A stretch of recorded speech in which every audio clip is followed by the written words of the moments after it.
Hello and welcome to another Writerly Witterings. This stuff beats the tea and coffee I normally have.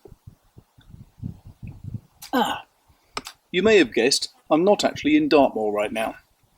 Nope, but I do still have my phone, and so occasionally I still get questions, such as Sasha Khan asking how do you switch from structuring your story by breaking it down into ever smaller parts to the process of writing the scenes with their emotions and moods? Do you alternate these activities? Well, yes, I do, but it's not intentional. I'll apologise now for wincing. The sun is very bright. My first approach is always to write a one-sentence summary of what the book is about. That's my daily thing. I can get up in the morning, look at that summary and think, yes, that's what I'm supposed to be doing. Otherwise, you tend to find that you read another book, you watch a bit of TV, and that will move you into a different mindset. Having the one sentence always in front of you, and I stick it on the bottom of the computer screen or stick it on my whiteboard more normally in front of me, so I can always glance up and look at it and I can remember what it is I'm trying to achieve with this book. That means that it's constantly in your brain and it doesn't ever disappear or get filtered out by watching too much Coronation Street or whatever the thing might be that you like. So have a one sentence summary, and then when I start to analyse what the story is about, I'll start diving down into what the summary is actually about. So, for example, one of my more recent books, which you'll be able to buy next year, I'm glad to say, is the basic summary was two brothers go on a pilgrimage stroke crusade, and what happens to them on the way. One brother grows more pious, one grows less pious. And that was the main drive of the story. The two brothers, similar sort of levels of piety, but as they go on crusade, their attitudes change to life and to other people.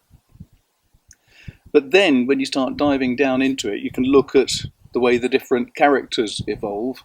So I had to write a character summary for each of the two brothers and how they developed. Then I started writing an outline for the story in slightly more detail, and I started developing all of the other characters I had to have.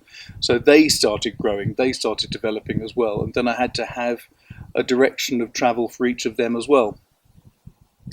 So yes, Sasha, I tend to find that as I'm writing, I am breaking the whole story down into ever smaller parts. I'm certainly developing each of the characters, but that is before I start writing any scenes.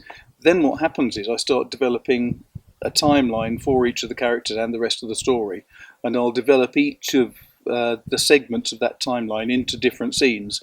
But that is much more organic, I think it's fair to say.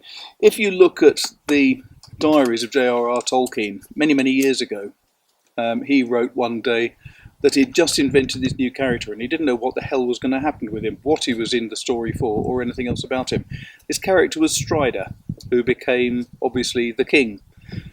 Now, if J.R.R. Tolkien can get by allowing the characters to speak to each other and develop their own storyline, I think is a pretty good approach for me to take as well. Another one who does the same approach is Stephen King. He works very much on the basis of inventing good characters and then throwing lots of things at them and seeing how they react. Another one is Karen Maitland. She does too. Susanna Gregory does too. Bernard Knight does to a slightly lesser extent. Bernard normally knows what the whole flow of the story is. But for most authors, and especially crime authors, I think, who are relying on characters who are getting horrible things happen to them all the time, you have to let the characters actually drive the story. What you can't do is take a plot and try to make the characters cohere with the plot, because if you try to force them to do different things just so that it suits your plot, you'll very soon find that they're acting completely out of character, and that doesn't help anyone. Certainly doesn't help an editor or a reader. So I think that, yes, have a general flow of the story, always be prepared to throw that away, have a one-sentence synopsis of what the story is, because that just keeps the whole project driving forward logically. And when you've done all that, yes, you can break it into a timeline so that you know exactly what's happening. I had to do that, for example, with the books on Poitiers, the book on Calais, the book on Crécy, Blood of the Innocents, Blood on the Sand, Field of Glory. But with most of my books, I don't rely too much on having an absolutely dedicated timeline. I'll allow the characters to develop their own timeline and then see how it goes. It's much more interesting from a reader, as well as for the author, if they can feel that everything is happening organically. It's a logical sequence because that's what the characters themselves want. Sasha, I hope that helps. Now, I'm still on holiday, so I'm going back to the rest of this very nice bottle of wine. Take care. Enjoy the rest of your summer. Bye.